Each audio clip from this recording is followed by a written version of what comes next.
Suenan los tambores de la información otra vez. Aquí está, en la pantalla de TV Ciudad, una nueva edición central de MBD Noticias. Tenemos 90 minutos de información por delante. ¿Cómo andás, Natalia?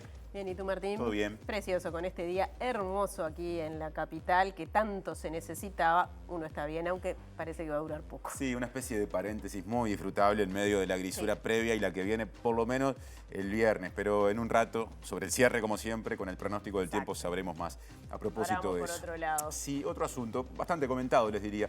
El presidente Yamandu Orsi confirmó que el incremento del gasto público en el primer año del presupuesto quinquenal va a ser de 140 millones de dólares, pero que irá aumentando hasta llegar por lo menos a 280 millones de dólares al final del periodo. Y además confía en que se pueda superar esa cifra en función de la evolución de la economía. También confirmó que por una cuestión de equidad, así dijo, se resolvió gravar con IVA a las compras que se realicen a través de la plataforma china Temu. La Asociación Comercial del Uruguay, que nuclea a unos 1.500 pequeños y medianos comercios del centro, Unión, Paso Molino y otros barrios de Montevideo, felicitó la decisión del gobierno de imponer gravámenes a las compras en China porque la fuerte competencia en rubros como vestimenta, calzado y juguetería ha generado un impacto negativo muy importante, afectando incluso la cantidad de mano de obra ocupada en el sector. Ahora vamos a destacar otros asuntos de este día ya en la bajadita de la semana. Vemos los titulares.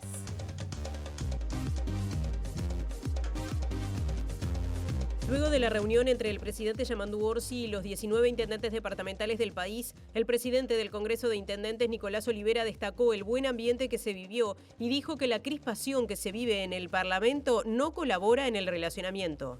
El subsecretario de Salud Pública, Leonel Brioso, aseguró que en el proyecto de ley de presupuesto se incluirá la creación de la Agencia Regulatoria de Medicamentos, que se encargará de controlar la medicación que se vende o suministra en Uruguay.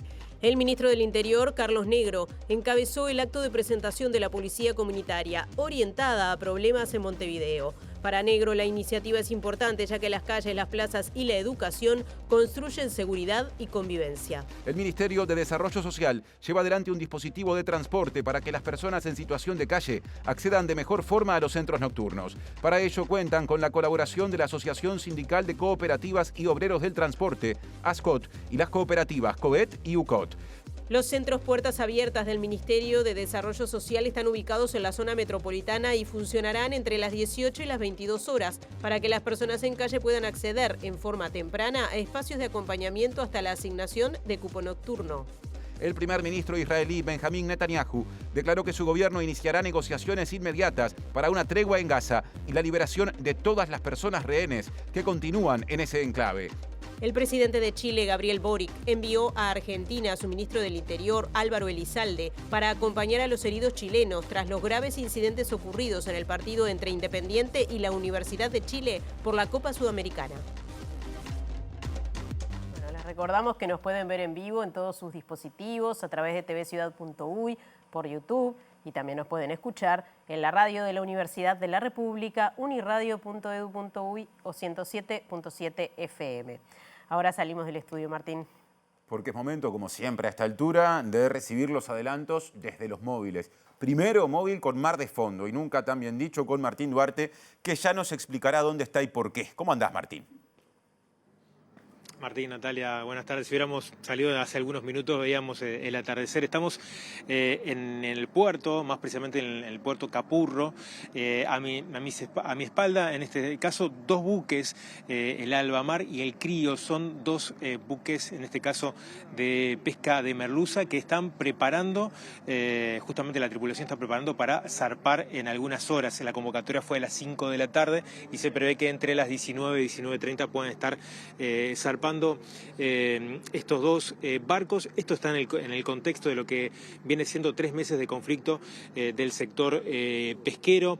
Viene en el marco también del llamado que hizo las cámaras pesqueras para convocar justamente a trabajadores por fuera de lo que habitualmente realizan la tarea. Se llegó a un número cercano de las 9.000 personas que se anotaron en ese banco de datos para estar trabajando.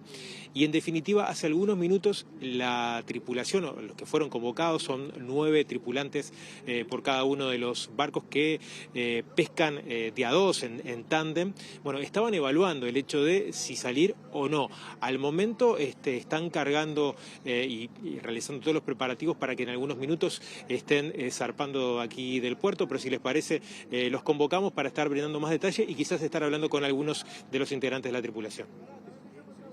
Y de Capurro a Parque Valle, otro conflicto, podríamos decir, con otras consecuencias que ya aborda Mariana Abreu. ¿Cómo te va, Mari? Buenas tardes, Martín, Natalia, ¿cómo andan? Sí, la Asociación Nacional de Productores de Leche denuncia que se está perdiendo materia prima en varios tambos y esto, según entiende, es consecuencia de las medidas sindicales por el cierre de la planta 14 de Conaprole en el departamento de Rivera. Así que en minutos nada más tenemos la palabra de Álvaro Quintanz, quien es el presidente de la Asociación Nacional de Productores de Leche, y algunos videos también que se han viralizado con esto que les comentaba, los productores desperdiciando leche en los tambos. Otro adelanto de un informe especial que tendremos en esta edición a cargo de Diego Martini sobre los centros comunitarios Puertas Abiertas. Bienvenido, Diego. Natalia, ¿Qué es esto? Buenas tardes para vos y todos que nos están mirando. Estos centros de puertas abiertas que comenzaron a funcionar hace unos pocos meses, que instauró el MIDES y que el objetivo es recibir a las personas previo a que vayan a un refugio y que puedan tener abrigo, higiene y estar así calentitas previo a que sean asignados, así que en un rato ampliaremos. Bien, volvemos al conflicto de Conaprole. El presidente de esa empresa, Gabriel Fernández Seco, dijo a MBD Noticias días atrás que fue necesario tomar la decisión de cerrar la planta número 14 en el departamento de Rivera. El intendente de ese departamento, Richard Sander, calificó este cierre anunciado como un golpe para su departamento y para la frontera. Ese golpe de lo que significa, ¿no?, el cierre de la planta de Conaprole, que es como una bandera del Uruguay, ¿verdad? Allí en Rivera hace 60 años al ingreso de la ciudad. Esperemos que esa medida de cierre sea algo para terminar de negociar, algo que el Ministerio de Trabajo viene trabajando.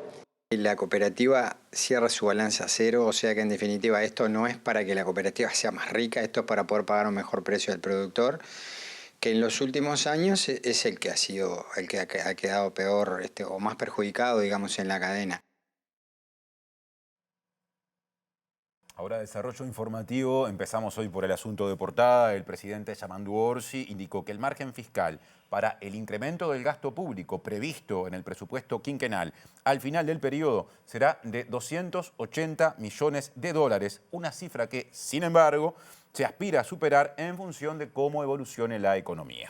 Orsi también se refirió al encuentro que mantuvo anoche con los 19 intendentes del país y destacó que luego del acuerdo por la distribución de las partidas del gobierno central se han planteado otros temas también importantes como la atención de la caminería rural.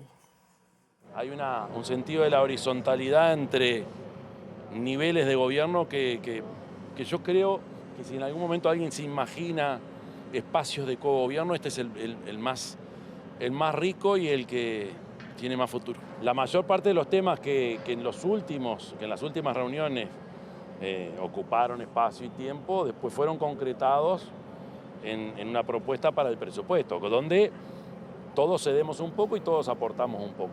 Entonces yo creo que ahí ya estaba laudado. Ahora van a aparecer temas nuevos. Como se dijo ayer, desafíos nuevos, el tema de caminería rural hay que seguirle metiendo pienso, aquello de que el que rompe paga, ver cómo hacemos para que aquella caminería que de repente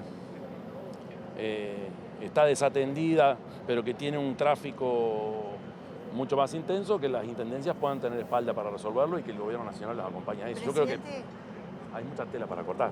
Orsi se mostró confiado en poder aumentar al final del quinquenio el margen fiscal de 280 millones de dólares que está previsto en el presupuesto. Se refirió también a la decisión de incorporar el IVA a las compras que se realicen a través de la plataforma china Temu. En realidad lo que se está haciendo es generando resolviendo un tema de inequidad, que ustedes ya lo saben, algunas algunas cámaras empresariales o algunos empresarios, algunos actores empresariales uruguayos nos han planteado con preocupación y bueno, la que se nos ocurre es grabar como cualquier otro producto, o sea que acá se apunta a la equidad. Yo no sé si la justicia, pero sí la equidad. 140 millones de dólares de incremento del gasto público. ¿Se termina quedando corto con la aspiración? Lo que pasa es que en 5 años es bastante más. Este es para el arranque, después tenés incremental hasta llegar 280 creo que es el final, pero por supuesto que queda corto. Es lo que tenemos hoy, ojalá podamos decir el año que viene tenemos un poco más. Nelly Silva, presidenta de la Asociación Comercial del Uruguay, felicitó al gobierno por la decisión de gravar con IVA las compras a Temu y aseguró que la plataforma perjudicó notoriamente las ventas de tiendas, zapaterías y jugueterías. La gremial que preside nuclea unos 1.500 comercios de, por ejemplo, el Centro, el Cordón, Unión, Paso Molino y otros barrios de Montevideo que, según dijo, ya han despedido personal. Desde hace 7, 8 meses esto ha tomado mucho cuerpo. Imagínense que veníamos en noviembre con un aumento de las ventas, diciembre con un aumento de las compras en el exterior. Pensamos que después de las zafras tradicionales, diciembre, enero iba a bajar, pero no, siguió subiendo y bueno, estamos en agosto y vemos que siguen incrementándose las ventas en el exterior. Y el impacto que está teniendo, sobre todo, como dije recién, en las pequeñas y medianas empresas del rubro textil. También otro rubro muy afectado es el rubro calzado y el rubro jugueterías. Y bueno, pasamos de empresas pequeñas o medianas que han pasado a reducir su cantidad de personal, las más pequeñas a trabajar como bueno con solamente sus propietarios. Y bueno, nosotros siempre lo que priorizamos es el comercio en la formalidad y a veces es complicado mantener la formalidad con este tipo de impactos que vienen así arbitrariamente a afectar a los comercios. Cuando sabemos que el comerciante levanta su cortina y tiene un gasto fijo para poder trabajar. Bueno, en estas últimas horas se conoció por lo menos la intención del gobierno, así lo anunció el propio ministro Odone, de generar un impuesto del 22%, un IVA para las compras en el exterior, más allá de que también hay un par de proyectos en el Poder Legislativo, en este caso, tratando de atender esa situación. ¿Qué lectura o qué valoración se hace desde la asociación? Bueno, esto es algo que lo veníamos esperando hace mucho tiempo, es algo largamente esperado. Felicitamos la decisión tomada por el gobierno de frenar un poco con esto. No sabemos si va a ser un efecto 100% positivo para el comercio. Ahora cambiamos de asunto. Habló en las últimas horas el intendente de Paysandú, Nicolás Olivera, que destacó lo que definió como clima de camaradería que se vivió durante ese encuentro entre las autoridades de las 19 intendencias del país y el presidente Orsi, que ocurrió precisamente anoche, y dijo que en ese ámbito se abordó la necesidad de que exista entre las partes un buen relacionamiento político. Además, el jefe comunal sanducero, que también es el presidente del Congreso de Intendentes, dijo que la crispación que se vive en el Parlamento no le hace bien a nadie. Se ahondó en algo que es un clima que se nota, que se percibe. O sea, abrís la ventana, sacás la cabeza y te das cuenta que afuera capaz que hay un clima un poco más crispado, ¿no? Bueno, sí, capaz que sí, se está notando estos últimos tiempos, ¿no? Entre los intendentes ese clima no está presente y con el gobierno tampoco, o sea, se puede dialogar. No, se habló de eso, se habló de fortalecer el clima, de cuidar la forma, de seguir ahondando en una agenda, o sea, terminamos en una agenda que es lo que tiene que ver con el régimen de transferencia. Bueno, y ahora dijimos, se va a abrir otra agenda que tendrá que ver con otros problemas que él mismo, o sea, Orsi mismo conoce, hasta hace poco estaba acá, de caminería, temas de desarrollo del interior. En su carácter de presidente del Congreso de Intendentes, Olivera señaló los temas centrales que estarán en la agenda de los jefes comunales.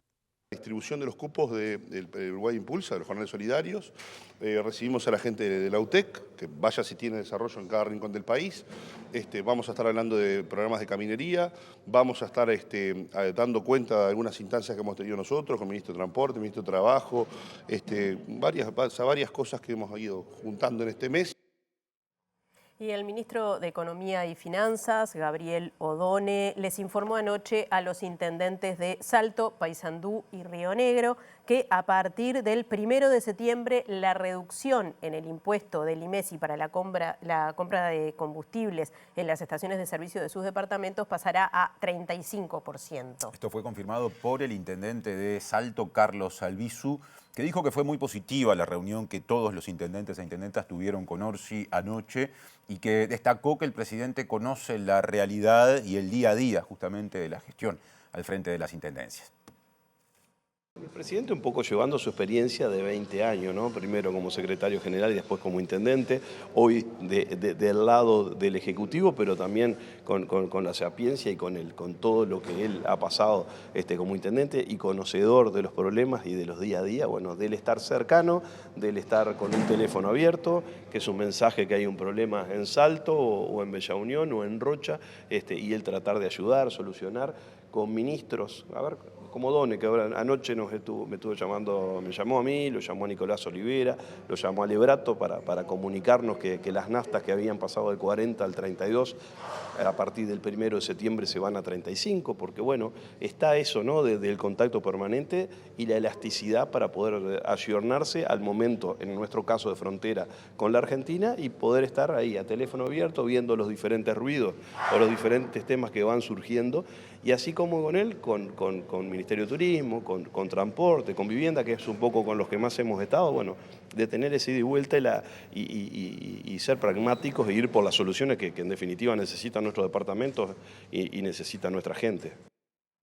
Y ahora volvemos a mirar hacia el puerto, pero con nota también de estrado judicial o por lo menos de reclamo. Ya van a entender por qué. Ocurre que 6 empresas pesqueras que integran la Cámara de Industrias Pesqueras del Uruguay y también la Cámara de Armadores Pesqueros del Uruguay citaron a una conciliación al Sindicato Único Nacional de Trabajadores del Mar y Afines y reclaman 27 millones de dólares por concepto de pérdidas que atribuyen a 85 días de paro derivados del tan mencionado conflicto de ese sector. El presidente de la Cámara de Industrias Pesqueras, Juan Riva, dijo que no es una iniciativa de la Cámara, sino de algunas empresas que la integran, y confirmó que ya están saliendo los barcos con personal que ya estaba en planilla y también con trabajadores que fueron convocados hace pocos días a través del famoso llamado público. Juan Riva, presidente de la Cámara de la Industria Pesquera, dijo a MBD Noticias que están abocados a rearmar los equipos de trabajo, por eso pidieron tiempo al Ministerio de Trabajo para avanzar en el convenio con los trabajadores. Por suerte, después de casi 85 días, la Asamblea del Sindicato levantó el conflicto y los barcos empiezan a prepararse para salir a pescar. De hecho, ya ayer ya salió el primero.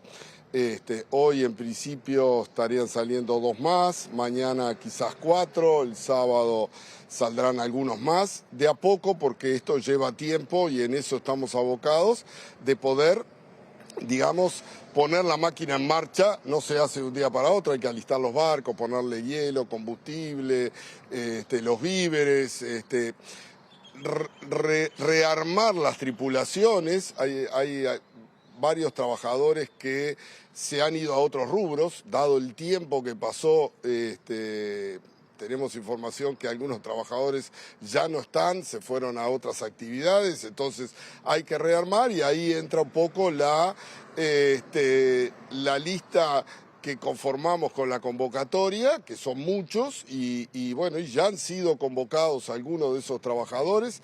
Básicamente se va a trabajar con los trabajadores que ya estaban en planilla de las empresas, y lo que falte será complementado con estos trabajadores que ya hay algunos que ya van a salir hoy mismo.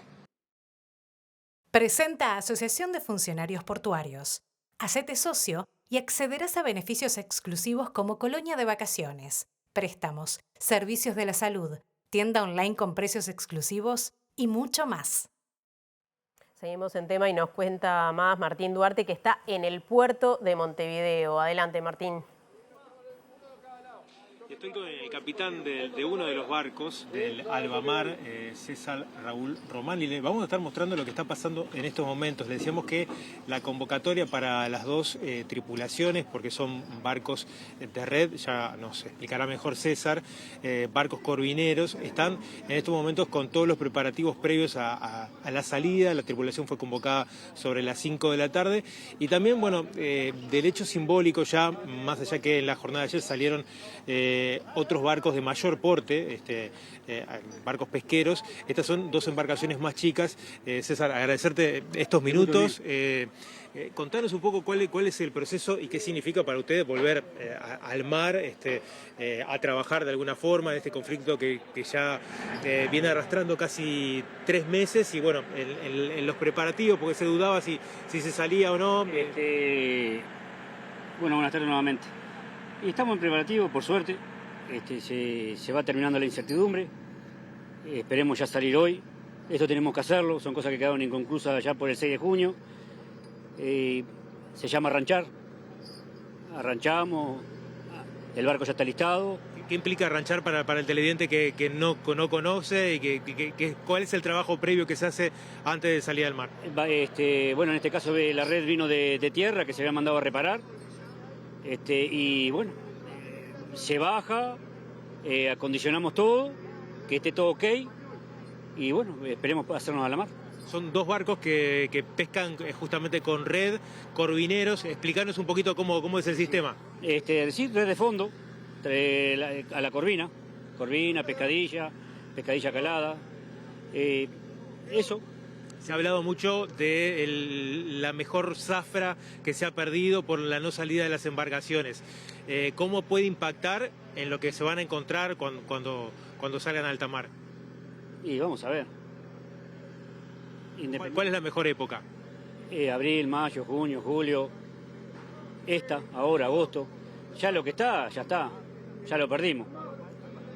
Hay que hacer hincapié y reconstruir todo esto, ¿no? Que todas las partes estén de acuerdo y podamos laburar. ¿Cómo es el plan de viaje? ¿Cuántos días están en alta mar? ¿Cuánto de la costa? ¿Cuál es la zona de influencia justamente pesquera en la que van a zarpar en algunas horas? En zona común de pesca. 8 días, autonomía, ojalá que sea menos, ¿no? Cuanto menos sea, mejor. Pero 8 días tenemos para estar. Eso depende de lo que sea. De la captura, seguro. Todo depende de la captura. Nosotros vamos a la parte. Si no pescamos, no hay plata. Si logramos que quede algo de la zafra, ojalá los viajes sean cortos, ¿no? Bueno, hace muchos años que estás vinculado a lo que es la pesca, hoy sos el capitán del buque. ¿Cómo llevaste también estos días de incertidumbre a propósito del tipo de tripulación que te podías encontrar con este llamado que hizo la Cámara, con los trabajadores habituales? Digo, porque es como el técnico de fútbol. Vos sos el técnico, tenés determinados jugadores que los conocés cómo trabajan. Tal cual. Yo cuando a mí me confiaron este barco, que no es poca cosa, traté de traerme a mi gente. Son los que están ahí, lo que ustedes ven. Ahora, independientemente de lo que ellos pedían, que están en su derecho, no, pero son ellos, lo pidieron, es mi gente. Es la que me defiende el laburo, la que yo le defiendo la plata a ellos. Claro, vos tenés que convivir con también esos, entre comillas, mal humores No, sí, no estamos acostumbrados. Uno es el patrón del barco. ¿Acaso mamá, papá, curas, eso todo? No hay vuelta. Para algo nos pusieron acá. Todo por los hombros del capitán, del patrón. Es así. Hay que ser buen líder. No hay otra vuelta, ¿no? Estamos viendo la embarcación, a mí, obviamente, desconociéndolo cómo es la pesca, son 9 tripulantes. ¿Cómo conviven 8 o 9 días en un barco que es bastante chico también, ¿no? Sí, las condiciones de trabajo que era uno de los reclamos que a veces tenían la tripulación, ¿no? Costumbre. Sí, las condiciones de trabajo son las mismas de hace muchos años, desde que yo era marinero. Yo fui marinero de todos estos barcos, de cubierta, marinero, grumete, marinero, contramaestre. O sea, lo conozco muy bien, ¿no? En otras partes de aquí también cerquita nuestro, que se había hablado mucho, trabajan igual. Los barcos también, independientemente de que tengan 30 años, si no, no estarían habilitados para trabajar, ¿no? Hay una autoridad marítima que es la que pide los certificados para que ellos trabajen. O sea, después también el cuidado nuestro, ¿no? Los barcos suben a dique en su determinado tiempo. Nosotros tenemos que subir a dique en noviembre, ya se terminan los plazos y el barco es obligación subir a dique. Y bueno, cuando vengamos en enero, febrero, el barco, independientemente que tenga 30 años, sale a nuevo, ¿no? O prácticamente a nuevo. Pero tal, nos acostumbramos. A nivel de tecnología, para identificar dónde está la captura, ¿es un tema de intuición o cuentan con algunas herramientas tecnológicas que le digan, bueno, en determinado lugar... Sí, la intuición es mucho. Tenemos sonda. En tecnología quizás, en el caso, hablo por mí, ¿no? Es un reclamo que uno viene de hace tiempo, ¿no? Que nos haría falta tecnología, pero es lo que hay. Con lo que tenemos... que ya estamos acostumbrados, es lo que nos dan para salir a trabajar y hay que darle. Bueno, te agradezco mucho, César, por estos minutos. En un par de horas seguramente estén en alta mar y bueno, el deseo de suerte. A las órdenes y bueno, estamos acá para cuando usted lo deseen. Bueno, compañeros, nos despedimos con la imagen, en este caso, del Alba Mar, que va a ser el barco, uno de los dos que va a estar partiendo, Corvinero. Bueno, en definitiva, está todo dado para que en la jornada de hoy salgan y se prevé que en la jornada de mañana 6 barcos de este tipo puedan también estar entrando a alta mar. Presenta Mercado Agrícola de Montevideo, en el corazón de un barrio donde late la ciudad. Mercado de Historias.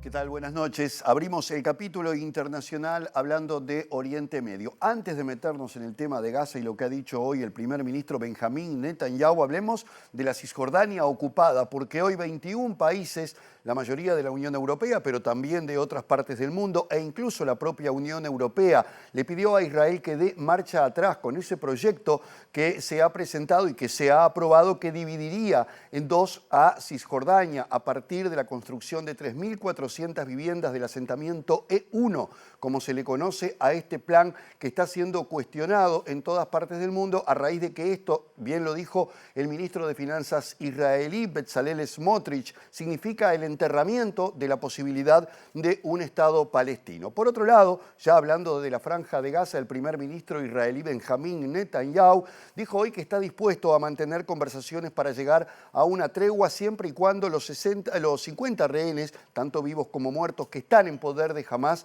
sean liberados. Todo esto en el marco de una ofensiva que se mantiene sobre la ciudad de Gaza, cumpliendo los planes de Israel de ocupar esta ciudad, de desplazar a la población hacia otros puntos del enclave y terminar definitivamente con Hamás, porque se entiende que todavía en algunos puntos de la Franja de Gaza, particularmente en el norte, el grupo islámico tiene poder militar y poder de gobierno.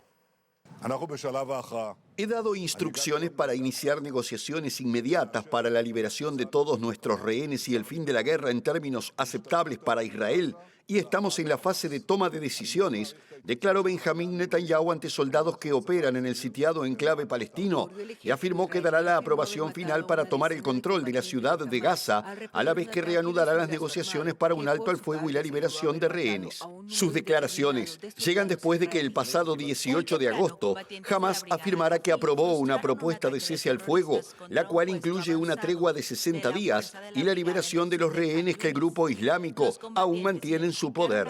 Sin embargo, Hamás ha aceptado repetidamente propuestas de alto al fuego en el pasado, añadiendo condiciones que Israel considera inaceptables, entre ellas el retiro completo de las tropas israelíes y la entrada de ayuda humanitaria. El ejército de Israel ya ha iniciado operaciones más limitadas en el barrio de Zeitún y en el densamente poblado campo de refugiados de Jabalia, zonas en las que ya han llevado a cabo varias ofensivas desde que iniciaron las hostilidades en curso, solo para ver cómo los militantes se reagrupaban posteriormente, ha indicado el ejército. La institución castrense sostiene que tiene previsto operar en zonas en las que las tropas terrestres aún no han entrado y en las que, según afirman, Hamás sigue teniendo capacidad militar y de gobierno.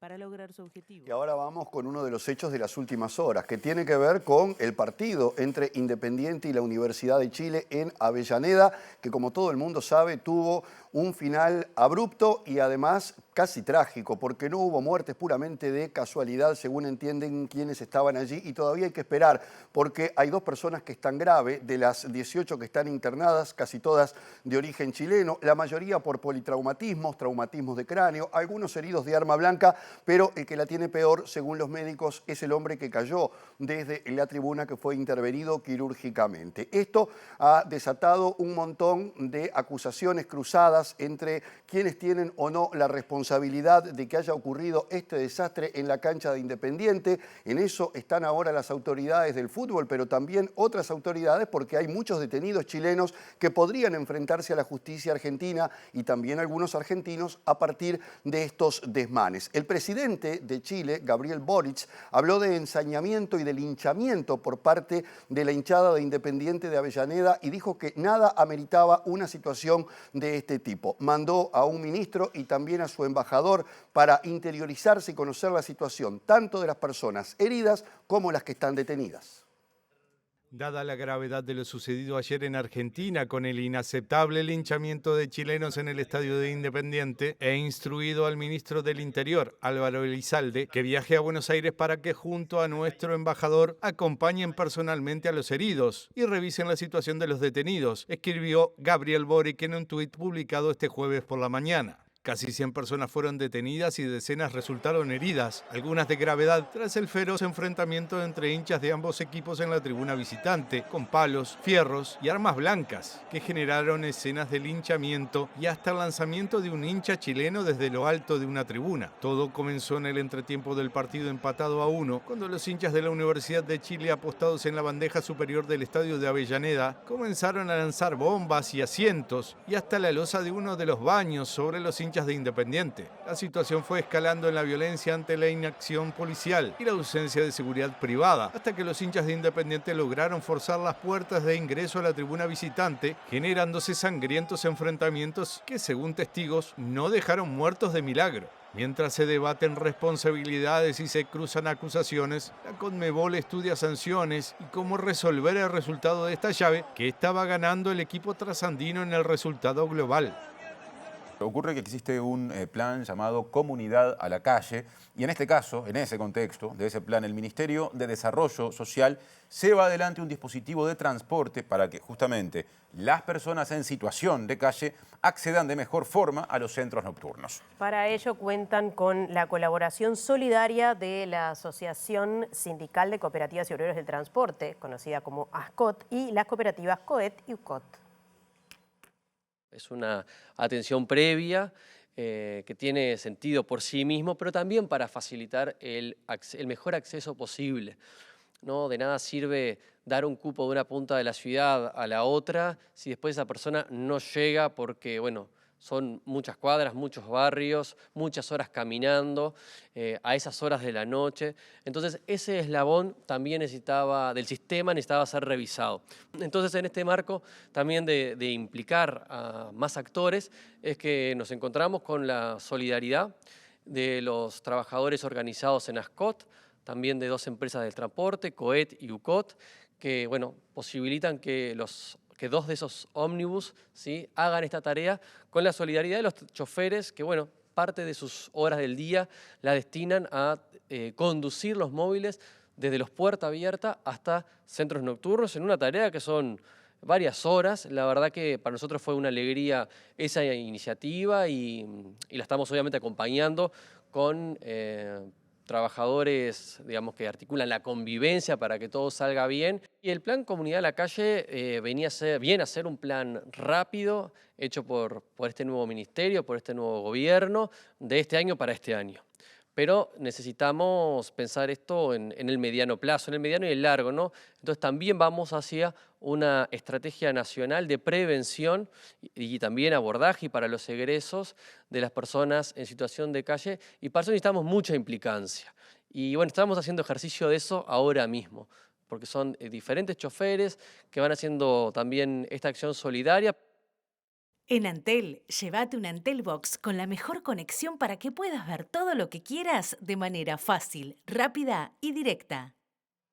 Lo que recién mencionaba Gerhard del MIDES es uno de los cambios que la actual administración decidió realizar en las políticas de atención a las personas en situación de calle. Hay otras modificaciones. Hay nuevos dispositivos justamente para atender esta situación. Diego Martini, contanos. ¿Cómo les va, compañeros? Buenas tardes para ustedes y para las y los televidentes. Así es, si hablamos de estos hogares comunitarios de puertas abiertas que fueron incorporados por el MIDES, que comenzaron a funcionar ya hace unos meses, hay 7 en Montevideo. Nosotros fuimos a visitar uno que queda en Requena y La Paz, donde se recibe a las personas para que tengan la posibilidad de ingresar a eso de las 18 horas hasta las 22 cuando son derivadas a un refugio. Aproximadamente pueden recibir a 50 personas, pero si hay algún cupo más pueden esperar. Así les dan abrigo, les dan algo caliente para tomar, a veces juegos, pasan una película para que las personas esperen allí previo a que les asignan un refugio y que luego son llevadas, como decía allí el jerarca del MIDES, por algunos transportes. Todavía el MIDES no tiene incorporado transporte, por lo que estas cooperativas de transporte, UCOT y COET, son las que están llevando voluntariamente a las y los trabajadores. Hay 7 hogares, nosotros visitamos entonces el de allí de la zona de Tres Cruces y hablamos con la coordinadora del centro y esto nos decía. Ingresan a un espacio tranquilo, de intercambio, de conocerse, pero bueno, hay que ir trabajando un poco también las individualidades de cada uno de ellos en función de sus patologías y sus miedos a este tipo de proyectos que son nuevos, pero bueno, los asocian, bueno, MIDES, y bueno, ellos creo que por ahora lo vienen aceptando bien, se han hecho amigos, a veces les tocan ir juntos a los refugios, eso es algo muy positivo porque los estimula a ir y bueno, la idea es desde nuestro centro generar comunidad y garantizarle también algunas necesidades básicas como trámite de cédula, TUS, entre otras cosas. Vienen de todo tipo, edad, género. Hemos recibido familia de inmigrantes que recién habían llegado al Uruguay y estaban perdidos. Recibimos a gente que tiene diferente tipo de patologías duales, personas, la mayoría, creo que el común denominador es el problema del consumo. Bueno, Diego, ¿dónde están ubicados los otros centros? Ahí estábamos viendo uno, pero hay más. ¿Y cuál es la realidad de las personas que llegan ahí? Bien, hay 7 centros, este queda allí en la zona de Tres Cruces, en la calle La Paz y Requena, después hay uno en Garibaldi y Marsella, en Uruguay y Florida, en Juanico y Larravide, en Joaquín Requena y La Paz, el que visitábamos, en Carlos María Domínguez, en la zona de La Teja, y en Selmar Michelini 993, acá en el centro, y hay uno nuevo que se incorporó en Camino Carrasco. Quienes llegan allí, que pueden ingresar a partir de las 18 horas, son captados primero que nada por personas que recorren la zona. Recordemos que el MIDES tiene refugios a lo largo de toda la ciudad, obviamente en esta zona del centro y de la Unión es donde hay más refugios, pero en distintas zonas de la ciudad hay cupos para que nadie pase en la calle. Recordemos que el último censo del año 2023 marca que hay aproximadamente unas 3.500 personas en situación de calle. El año pasado no se hizo censo, pero lo que estima el MIDES es que esta población creció y quienes llegan a los refugios del MIDES son personas que tienen problemas de salud mental, problemas de adicción, rotura de lazos familiares o rotura de lazo económico por falta de trabajo o ex privados de libertad, que llegan allí esperando entonces ser transferidos a un refugio para pasar la noche y no tener que esperar en la puerta del refugio, sobre todo en esta época de frío o cuando hay lluvia, y bueno, pueden estar ahí en un lugar calentito, con comida, y además son recibidos por un equipo multidisciplinario, por un trabajador social, por una enfermera, los ayudan, en algunos casos no tienen cédula, no tienen la tarjeta Uruguay Social, bueno, y esto decían algunos de ellos con los que hablamos. En donde nos pueden dar una mano y que son gente que ha pasado, que se ve que se dio cuenta que dijeron, vamos a ayudar a los pibes que quieren salir adelante. Y acá estamos buscando una mano, y es por acá. Le digo a los pibes que andan en la calle, yo traje a mi tío que estaba en la calle, que no quería saber nada con lo del sistema. Por el sistema los puede ayudar, hay que buscar. Y hay que empezar a conocer, a veces somos burros y no nos damos cuenta que hay muchas cosas que nos pueden dar una mano. Este país está rico. Este país está rico y si vos te das cuenta y querés salir adelante, podés. Ángel María Rivero Suárez. ¿De dónde sos? De Salto. ¿Cuántos años tenés? 54 años. ¿Hace mucho estás en la calle? No, hace mucho no, estaba en 18 Requena y me robaron el celular y todo eso y me tuve que ir. Me decían acahuete, cuida coche y todo, pero yo hice la mía y me fui. ¿Quién te decía esa cosa? La gente que vive ahí adentro. Yo me la gano todos los días. Y la plata la tengo todos los días. Mirá, tabaco y todo. ¿Dónde pasás la noche? Y la noche voy para los refugios, si no voy para allá, para Casa Boga, a veces a la casa de mi hija, pero está. Ahora hace días que no está mi hija, no voy para allá. Pero cuando agarro una platita me voy a alquilar algo. Así como siempre. Hay cooperativas vinculadas a todas estas novedades que se están planteando. ¿Cómo se vincularon, Diego? Bueno, ahí veíamos en imágenes como un ómnibus de COET es quien traslada a las personas cuando reciben la información cerca de las 10 de la noche, 9:30, a qué lugar, a qué cupos les van a asignar un refugio. Y estas cooperativas, de forma gratuita, UCOT y COET, son quienes los trasladan, ponen obviamente la unidad, ponen al chofer que está trabajando de forma gratuita y voluntaria y también ponen el combustible. Y como veíamos recién al jerarca del MIES, ayer se hizo el lanzamiento del plan multidisciplinario que busca, digamos, dar un abordaje estructural a esta situación. Porque esto que estamos viendo es una situación de emergencia en donde el MIDES va paliando estas situaciones, pero lo que busca el MIDES es, hacia finales de noviembre y pensando en el año que viene, establecer un plan estructural que busque dar solución definitiva a la problemática en situación de calle, porque como veíamos ahí, quienes están allí no quieren estar allí, quieren una solución definitiva. Pero como vos me consultabas, Martín, hablamos con uno de los choferes de COET, que en ese caso había ido esa noche, lo hacen todas las noches, salvo los fines de semana, lo hacen el sábado, el domingo no, porque pasan la noche allí, y llevan a las personas en situación de calle a estos refugios, una iniciativa que comenzó hace muy poco y que ojalá, bueno, se siga replicando. Aportar un granito de arena a la causa, estamos muy comprometidos, empezamos con esto el 28 de junio, lo toman receptivamente, o sea, bien, generalmente muy cordiales, digo, valoran, te das cuenta que valoran el trabajo que estamos haciendo. ¿Lo llevas directo a cada refugio? ¿Cuántos refugios solés visitar en la noche? Y sí, depende de la grilla, o sea, los trabajadores del MIDES nos van marcando la ruta y bueno, vamos pasando, no sé, todos los refugios que te puedas imaginar, no sé, podemos arrancar acá en el centro y terminamos, no sé, en Piedras Blancas, ponele. Una jornada de varias horas, ¿no? Y sí, lleva, sí, antes de medianoche por lo general terminamos, sí. Cambiamos de asunto, pero seguimos en temas comunitarios, porque el Ministerio del Interior puso en marcha el trabajo de la Policía Comunitaria en Montevideo con una estrategia de abordaje integral a las distintas problemáticas en materia de seguridad pública y convivencia. Es una modalidad de trabajo que ya se aplica en el resto de los departamentos del país y que ahora también se aplicará en Montevideo. Se ha implementado ahora en los últimos tiempos, acá en Montevideo, a través de un plan piloto que es en 4 comisarías que están funcionando actualmente, en cada una de las zonas territoriales de la Jefatura de Policía, y ahora en adelante se va a empezar a implementar en las 25 comisarías de Montevideo. Es la misma estrategia que a nivel de esta capital, en vez de estar relacionada a la Jefatura, a la oficina departamental, aquí en Montevideo y en el área metropolitana se va a hacer por comisaría. Se trata de una evolución de lo que ha sido el policiamiento comunitario en general en los últimos años. Ahora se aplica con un método que lleva adelante estrategias vinculadas al análisis criminal, a la recolección de información. Estas técnicas de recolección de información incluyen el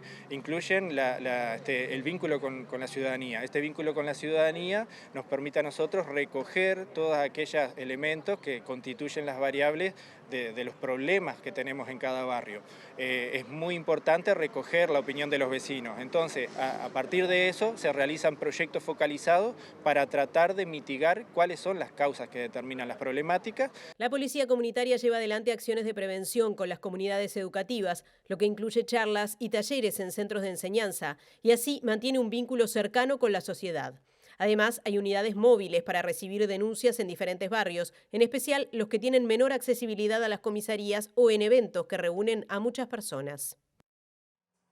Lo veíamos recién, el acto de lanzamiento de justamente esta unidad de seguimiento de la policía comunitaria orientada a problemas, en este caso en Montevideo, contó con la presencia del ministro del Interior, Carlos Negro, quien destacó el trabajo de este cuerpo policial específico a nivel de todo el país. Además, el jerarca contó que la policía comunitaria adaptó la estrategia de abordaje específico a cada realidad territorial a través de las jefaturas departamentales. Las calles, las plazas, la educación y el cuidado construyen seguridad y convivencia, y que la policía está pendiente de todos y cada uno de esos aspectos. Este acto es un mojón importante sin dudas, pero la policía comunitaria orientada a problemas no empieza a trabajar hoy. Si cualquiera de nosotros ingresara a la web del Ministerio y pusiera en el buscador Policía Comunitaria, encontraría noticias de más de 250 intervenciones y solo en lo que va del año. Además, a lo largo y ancho de todo el país hubo reuniones con vecinos para escuchar y resolver sus problemas, charlas con instituciones públicas como las escuelas para prevenir el bullying, con adultos mayores para alertar sobre los riesgos de las redes sociales, el uso adecuado del 911, la prevención de las estafas o incluso para entregar ropa de abrigo a las personas en situación de calle. Cada jefatura departamental ha generado además sus propias prácticas de acuerdo a las necesidades locales. Hay escuelas de seguridad ciudadana en donde salen promotores vecinales de seguridad, talleres de salud mental, cursos en merenderos, visitas a hogares estudiantiles, acompañamiento de adultos mayores en días de cobro, diálogos con los clubes de ligas barriales sobre deportes sin violencia. Es un verdadero orgullo para mí ver a nuestros policías de brazalete blanco abrazados a docentes, niños, abuelos y vecinos de los barrios y localidades de todo el país, comprometidos con mejorar la vida y la convivencia en sus comunidades. Esta es la genuina imagen de una policía más cercana a su gente.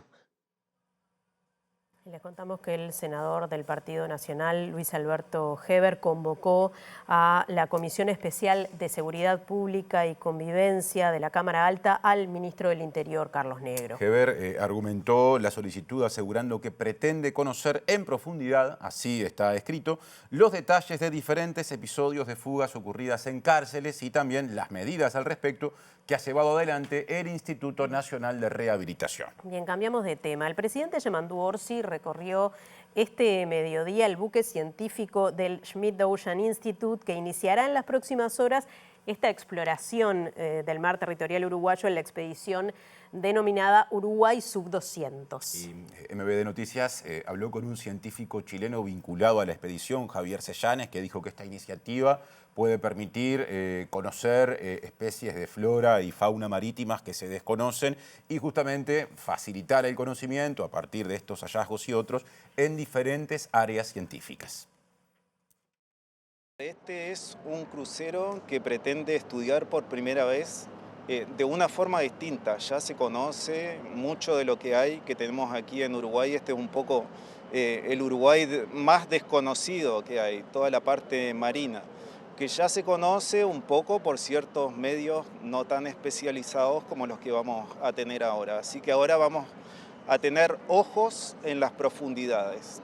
Y no solo nosotros lo vamos a poder estar viendo, vamos a poder estar sacando muestras, sino que la gente en tiempo real va a poder estar viendo lo que nosotros hacemos. ¿Cuál es la finalidad? ¿Qué es lo que se busca y qué tipo de investigaciones o trabajos se van a hacer a partir de los hallazgos que se encuentran? Claro, principalmente lo que se busca es conocer los ambientes profundos que hay en Uruguay, describirlos, ver la biodiversidad que hay, ver toda esta fauna que en muchos casos es desconocida, que todavía son especies que la ciencia, por decirlo así, todavía no les ha puesto nombre.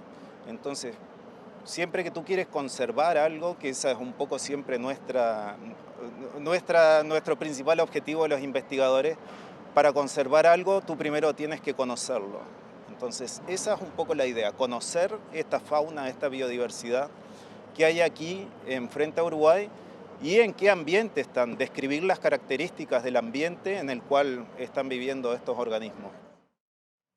Y les contamos que el subsecretario de Salud Pública, Leonel Brioso, dijo que el mensaje presupuestal de ese ministerio, ¿no?, en este proceso de elaboración del proyecto de ley de presupuesto, o sea, para este quinquenio, va a ser austero debido al déficit fiscal. Aseguró que en el proyecto de ley de presupuesto se incluirá la creación de esta agencia regulatoria de medicamentos que se ha anunciado. En un contexto de gran restricción desde el punto de vista fiscal, como ya ha sido explicado por el gobierno, con un récord en déficit fiscal que estamos teniendo, el Ministerio de Salud es un ministerio comparativamente pequeño, muy influyente desde el punto de vista de lo político y de la salud, por supuesto, pero pequeño en términos administrativos.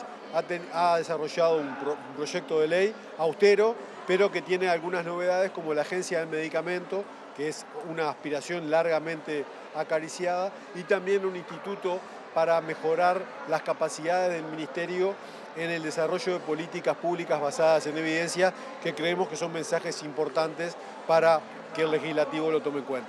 La Agencia Regulatoria de Medicamentos se encargará de controlar la medicación que se vende o suministra en Uruguay y así garantizar el acceso equitativo, seguro y de calidad a los fármacos y servicios médicos.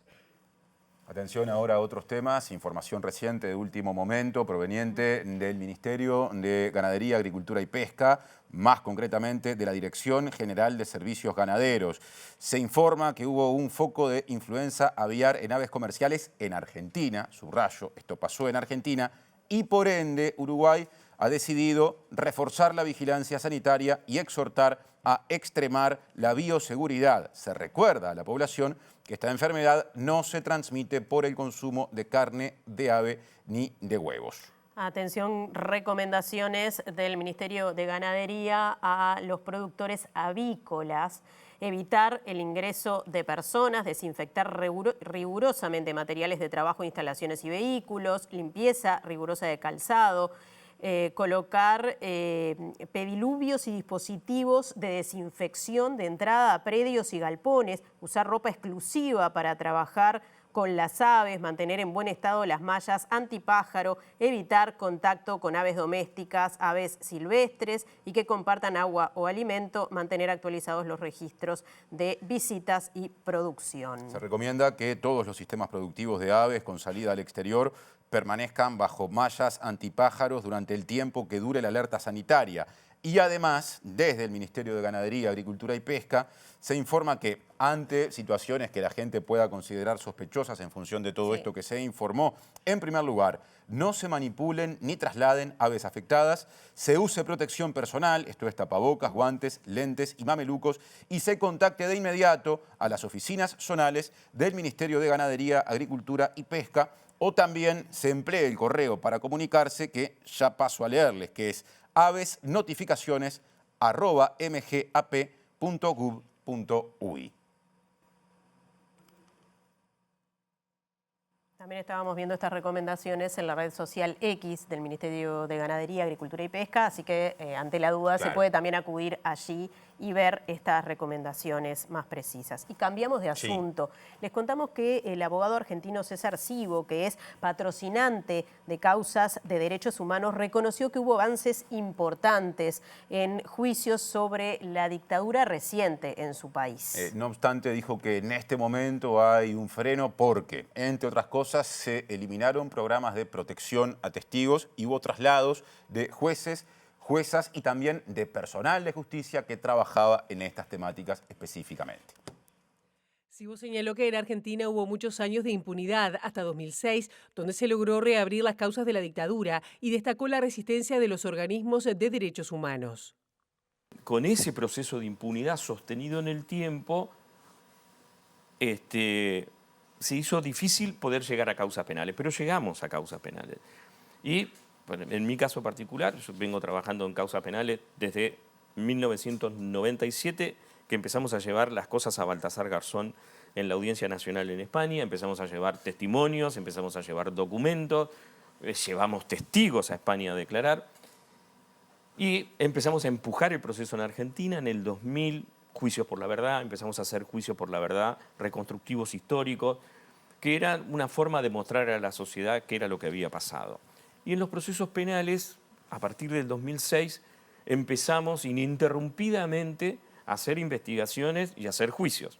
2006 fue la primera denuncia penal después de la nulidad de las leyes. La zona donde yo vivo, que es Mar del Plata, es una zona muy amplia, pero nos quedan 59 causas en trámite. En Argentina debe haber 600, 700 causas en trámite. Y entonces, ¿qué es lo que sucede ahora? Hay un freno porque han, primero, eliminado los programas que teníamos de protección de testigos, que eran programas también de acompañamiento de testigos. Una causa, para que se den una idea, una causa de lesa humanidad más o menos de volumen tiene 100.000 fojas. 100.000. Que si venís trabajando desde siempre en eso, ya sabes dónde tenés que mirar. Pero si sos un empleado nuevo que va a trabajar eso, 100.000 fojas no te alcanza el tiempo para leerla. Tenés 6 años para leer eso. No es una cosa sencilla de entender qué documentos hay que mirar, qué órdenes hay que mirar, por dónde hay que mirar, cómo se establecen los organigramas. Son causas de mucha complejidad. Estamos hablando de causas de 600 víctimas, de 50 imputados, 100 imputados.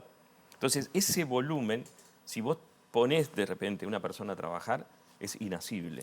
Y entonces eso es lo que está pasando hoy, que no es que se han frenado los juicios por una orden de frenarlo, sino que se frenan de hecho porque te ponen una persona nueva y ya está, ya queda frenado automáticamente. Ahora política nacional y en particular interna del Partido Nacional. Habló en las últimas horas, lo tuvimos abordando otros asuntos hace instantes nada más, el intendente de Salto, Carlos Albizu, y se refirió especialmente al senador Martín Lema. Lo definió como una figura con futuro, con mucho futuro del Partido Nacional, y dijo justamente que puede aportarle cosas importantes a su colectividad. Y fue consultado justamente por la decisión de Lema de alejarse del sector nacionalista Aire Fresco. Es un dirigente joven, un senador, fue candidato a la Intendencia de Montevideo, creo que tiene un gran futuro, es un amigo, lo conocemos de hace mucho tiempo, la verdad que le deseamos la mayor de la suerte, es importante para el Partido Nacional que a Martín le vaya bien, como el resto de los compañeros, entonces que se vayan armando sectores y cada uno por la suya a trabajar y traccionar y hacer más fermental lo que es el partido, creo que siempre es saludable, creo que todos tendríamos que tener el mismo sentir cuando un compañero empieza por un nuevo camino. Volvemos a la agenda sindical con repercusiones de este conflicto en la empresa Conaprole. Nos trae Mariana Abreu algunas novedades. Compañeros, desde la Asociación Nacional de Productores de Leche se viene denunciando que se ha desperdiciado leche, según se entiende por parte de esta asociación, por las medidas gremiales sindicales a causa del cierre de la planta 14 de Conaprole en el departamento de Rivera. Y estamos junto a Álvaro Quintanz, quien es presidente de la asociación, para profundizar en este tema. Álvaro, gracias por recibirnos. ¿Qué es lo que ustedes advierten en relación a lo que está sucediendo en los tambos? Bueno, muchas gracias por poder informar. Bueno, en el día de hoy fuimos informados con videos que nos llegaron de que hubo tambos que fueron, hubo desborde de leche. Ese desborde es por un atraso a nivel de la recolección. Indudablemente esos camiones, dado el conflicto que se está viviendo, genera un atraso en las plantas. El camión llega a planta y en 40 minutos, una hora tendría que estar saliendo ya con la descarga y el camión pronto y lavado. Y bueno, hoy se producen retrasos de 6, 7, 8 horas que lleva con eso. Nosotros, por un tema de responsabilidad, nos informamos a primera hora de la veracidad de dichos videos, los confirmamos, hablamos con los productores son de la zona de Cardona. También tuvimos información de atrasos en muchos tambos, pero bueno, en estos donde hubo un desborde, donde hay uno de los videos que el productor con mucha tristeza refleja, realmente para nosotros es muy delicado, es muy grave estar desperdiciando la materia prima, ¿no? Creo que nuestras vacas producen un alimento básico en la población y estar que se desborden los tanques para nosotros es muy preocupante. Pero bueno, algo que es importante, acá hay una legislación a nivel de Uruguay de muchísimos años que no se puede ni comercializar ni distribuir leche cruda por un tema de salud humana. Y bueno, por tanto, como muy cuidadoso de nuestra población, es que nos pasa. Y bueno, sí, nosotros en el día de ayer vimos la medida del sindicato que no iba a aumentar las medidas sindicales, pero tampoco que le iba a dejar. Y bueno, hoy vemos que bueno, en realidad estos días para atrás no habíamos tenido información de desborde, sí de atrasos en la recolección importante, pero hoy vemos que bueno, en estos dos tambos, en la tarde de hoy, parte de nuestra gremial visitó la zona de Cardona y también sabemos que tenemos información que fueron escribanos en el día de hoy a certificar notarialmente el desborde de los tanques. ¿De cuánta materia prima estamos hablando? En un video el productor lo dice que bueno, que hasta él estaba ordeñando en un tambo de 200 vacas y que bueno, que se llenó el tanque y unas 60 vacas fue lo que se desbordó. Yo creo que, a ver, si uno habla del volumen total de Conaprole y magnifica, no es la gravedad de llegar a un límite de una situación donde hay que desbordar un tanque y desperdiciar el producto de algo tan valioso y en una población donde hay necesidades y un alimento como la leche que es muy importante para los niños que nos duele mucho, ¿no? Desde los trabajadores de Conaprole se dice que se trabaja a reglamento, bueno, así lo establecieron en asamblea, en sus medidas gremiales, que no hayan profundizado las medidas. ¿El trabajo a reglamento implica esta situación que usted describía? ¿No se pudo comunicar con anterioridad para que recogieran esa leche una suerte de guardia o algo por el estilo? Lo que pasa es que Conaprole tiene una logística, el camión sale de la empresa particular que recolecta leche, hace una distribución, una recolección de todos los tambos, llega a planta y si el camión no descarga y no se lava rápidamente, va generando un atraso progresivo. Pero estamos hablando que hoy el ingreso a la planta de Conaprole son más de 5 millones de litros, entonces la logística es muy importante y muy fina. Y desgraciadamente es muy difícil saber cuál es el tambo que se va a desbordar. Si bien el tambo tiene una comunicación con los responsables de la zona de Conaprole, pero bueno, a veces cuando las horas pasan, y bueno, nosotros también tenemos un cuidado muy importante de nuestras vacas, porque sabemos que si hay un atraso en el ordeñe, hay a nivel de la salud de la ubre, a nivel de aumento de células somáticas, hay inflamación, dolor, y bueno, creo que en eso, digo, toda persona, toda mujer que ha sido madre sabe el dejar de amamantar y por lo tanto, bueno, todas esas complicaciones son las que también a la vaca le pasan y bueno, y es preocupante. A ver, lo que puedo asegurar es que ningún productor quiere que se desborden los tanques. La idea es pensar en producir, en trabajar y darle la mejor calidad de vida a nuestra familia. Por último, usted hablaba del tema de la higiene. ¿Hay posibilidades de almacenar esta leche y que no se pierda la calidad o no haya problemas de higiene? O sea, de buscar una alternativa para justamente que no se desperdicie. Te agradezco la pregunta.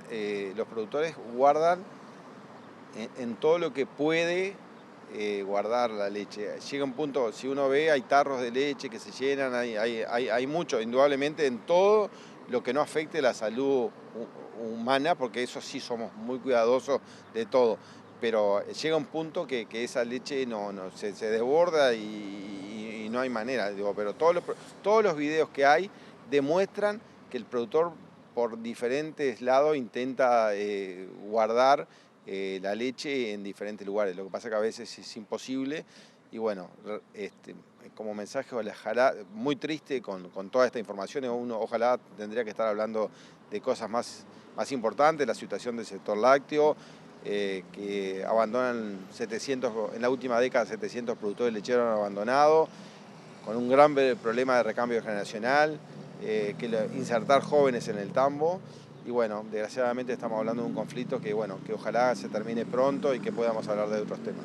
Gracias mucho Álvaro Quintanz, presidente de la Asociación Nacional de Productores de Leche. Volvemos con ustedes, compañeros.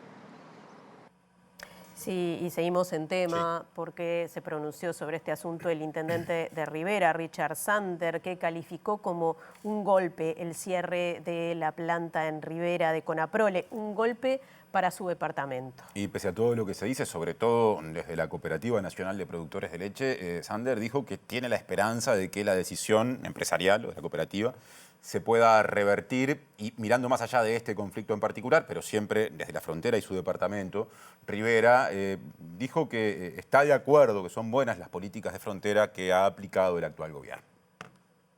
Las políticas de frontera se le habíamos dicho al propio Martín Valcorba hace un par de días cuando estuvimos en el Ministerio. Bienvenido, es algo que reclamamos hace más de 20 años los fronterizos y bueno, empezó la primera etapa con el combustible, esto va bien, está en la fase de instrumentación toda la parte de los descuentos en la mercadería, en la canasta básica, y eso va a estar bueno y tenemos que tener un poco de paciencia porque en realidad departamentos como los nuestros, que tenemos el 90% de la población viviendo en 12 kilómetros de frontera con una ciudad gemela con Libramento, es bien complejo, tenemos muchas dificultades y por otro lado tenemos ese golpe de lo que significa, ¿no?, el cierre de la planta de Conaprole, que es como una bandera del Uruguay, ¿verdad? Allí en Rivera hace 60 años al ingreso de la ciudad. Esperemos que esa medida de cierre sea algo para terminar de negociar, algo que el Ministerio de Trabajo viene trabajando y que lo habíamos leído hace 48 horas antes que saliera la noticia, esta última. Y en definitiva confiamos en que haya un buen camino. Nosotros lo que venimos diciendo es que entendemos que, sobre todo el norte del país, donde no hay casi chimeneas, necesitamos tener una mirada especial, el gobierno, y así se lo decíamos al presidente Yamandú Orsi ayer en la cena, una mirada especial y está de acuerdo en los lugares donde tenemos más asimetrías. Y las mayores asimetrías del país son en la frontera, en el arco de frontera con Brasil.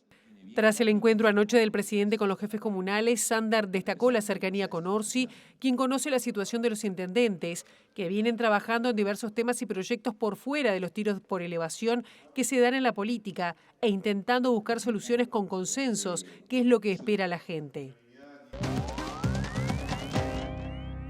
Bien, retomamos el capítulo internacional de última hora. 5 personas murieron y 14 resultaron heridas en un atentado terrorista cerca de una base militar en Cali, Colombia. El presidente Gustavo Petro atribuyó este ataque a la Junta del Narcotráfico, un grupo paramilitar conformado a partir de varios grupos que tienen que ver no solo con los grupos paramilitares de derecha, el Clan del Golfo, sino también algunos integrantes de las disidencias de las FARC. Esto se suma a otro episodio de las últimas horas donde un helicóptero fue alcanzado por un dron y mató a 8 soldados. Esto se le atribuye al Ejército de Liberación Nacional en otro episodio sangriento que ocurrió en esta jornada en Colombia. Pero ahora nos vamos a Brasil porque la Policía Federal brasileña ha acusado al expresidente Jair Bolsonaro y a su hijo Eduardo por coaccionar a la Corte Suprema y además a través de los teléfonos de Bolsonaro que fueron periciados por parte de la justicia.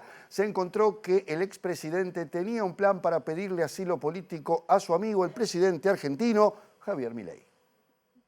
La Policía Federal brasileña señaló que tanto el exmandatario como uno de sus hijos, el diputado Eduardo Bolsonaro, son sospechosos de haber incurrido en delitos de coacción y tentativa de abolición del Estado Democrático de Derecho mediante la restricción al ejercicio de los poderes constitucionales.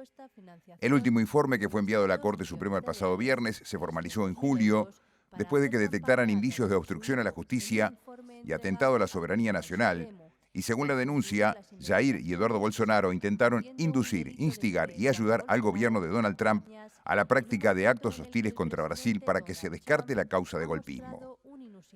Actualmente, por decisión del juez Alexandre de Moraes, Bolsonaro utiliza una tobillera electrónica, no puede utilizar redes sociales y está en prisión domiciliaria por no cumplir las primeras 2 condiciones.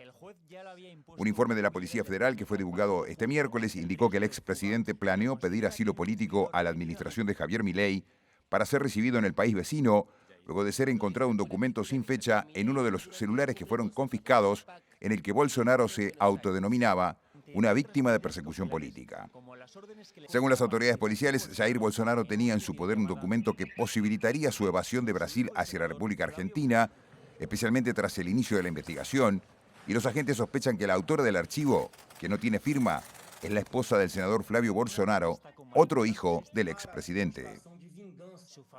Otro asunto, volviendo a la agenda nacional, local. El Instituto Nacional de Evaluación Educativa, INED, presentó un estudio sobre adecuaciones curriculares y diseño universal de aprendizaje en educación primaria. El trabajo indica que la mayoría de las y los docentes entrevistados no se siente preparado para la aplicación de este diseño. Algunos docentes ni siquiera saben de qué se trata, otros, si bien tienen noción del concepto, no saben cómo aplicarlo y otros realizan tímidos intentos de ponerlo en práctica. Las adecuaciones se dan en algunas aulas, en otras, si bien hay estudiantes que lo necesitan, no se realizan, expresa el informe del INED.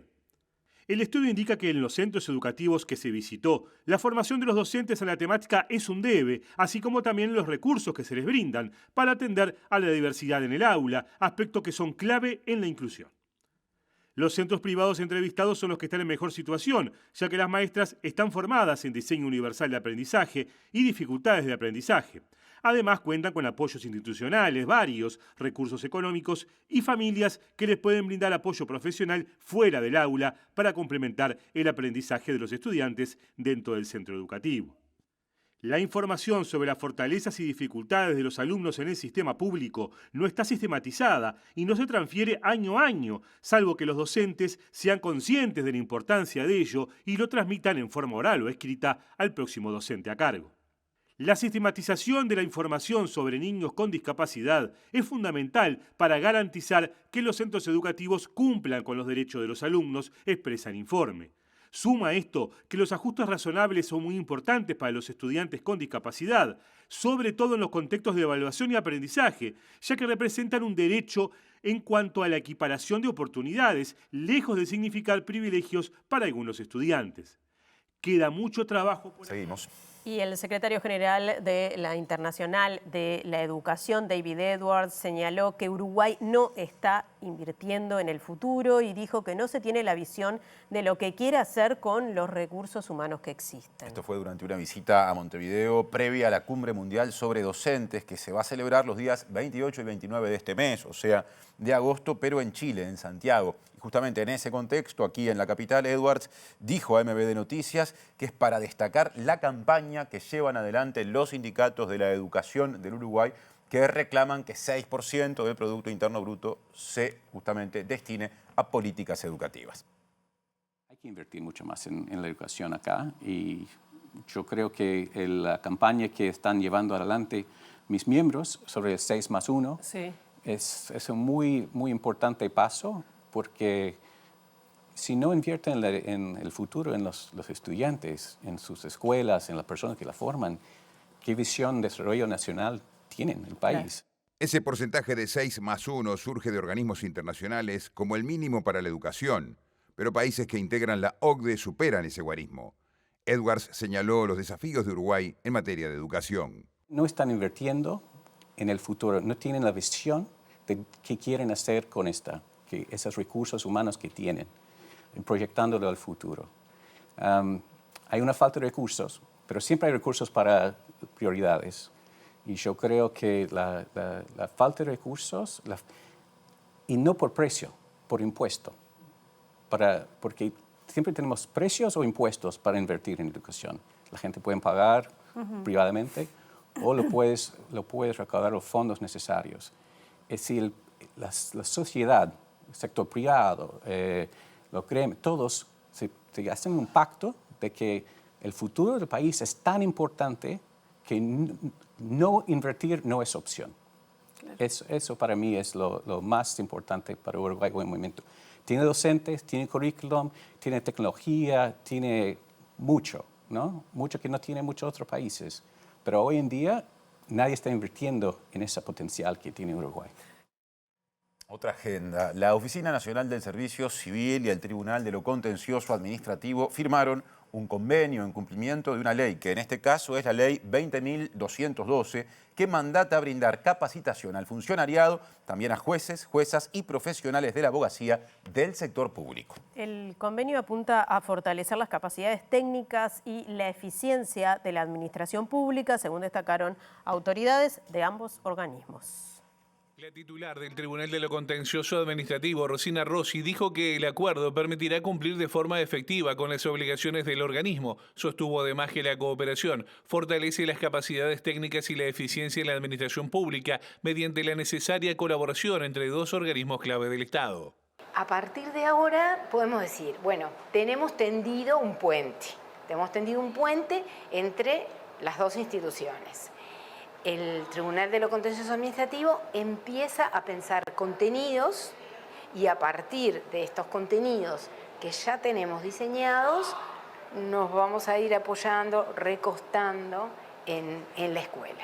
Por su parte, el gerente de la Escuela Nacional de la Administración Pública, Bruno Minchili, señaló que el objetivo es mejorar la gestión del TCA a través de capacitación útil y especializada para sus funcionarios. Este convenio va a haber un trabajo muy fuerte para poder llegar a muchos funcionarios, que siempre tenemos en el norte todos los funcionarios de todo el territorio nacional y con formación útil. Entonces con ellos es que vamos a trabajar en conjunto, ellos como expertos en determinados temas y nosotros como expertos en lo que es educación, tecnologías de aprendizaje, para llegar a muy buenos resultados en materia de formación en estos temas específicos con el TCA. A partir de la firma de este acuerdo, el TCA va a proporcionar los datos e información necesarios, mientras que la Oficina Nacional del Servicio Civil brindará la cooperación técnica a través de sus unidades especializadas. Ahora puerta de salida, pronóstico del tiempo, antes de repasar lo que dice Inumet para Montevideo y área metropolitana para las próximas 48 horas. Rapidito, les cuento que hay un aviso por tormentas fuertes y puntualmente severas. Atención para el norte del Río Negro y particularmente el litoral oeste. Hecho ese comentario, se puede profundizar en la página de Inumet. Ahora pasamos al pronóstico extendido a las próximas 48 horas. Exacto, mañana viernes 22 de agosto aquí, también en la zona metropolitana y Montevideo habrá precipitaciones y tormentas. Va a estar cubierto, allí lo estamos viendo, en la mañana y en la tarde noche también nuboso y cubierto con precipitaciones, pero irá mejorando y se mantendrá ventoso. La temperatura máxima será de 17 grados y la mínima de 11. La situación mejora del sábado en adelante porque Inumet prevé que pasado mañana, sábado 23 de agosto, en Montevideo y cercanías por la mañana el cielo esté presentando disminución de nubosidad. El día en ese momento se presentará ventoso y las condiciones mejoran todavía más para la tarde y la noche porque allí el cielo estará claro y algo nuboso. Temperaturas extremas, mínima 8 grados, máxima 13 y ya que estoy les cuento que no está previsto que llueva en capital y cercanías ni el domingo ni el feriado, lunes 25 de agosto.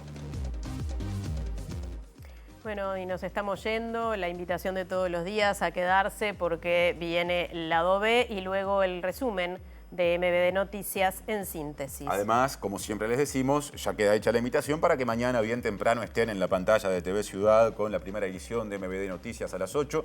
El segundo turno informativo llegará a las 13 y a las 18:30 estaremos con Natalia. Que pasen bien, hasta mañana. Gracias por estar.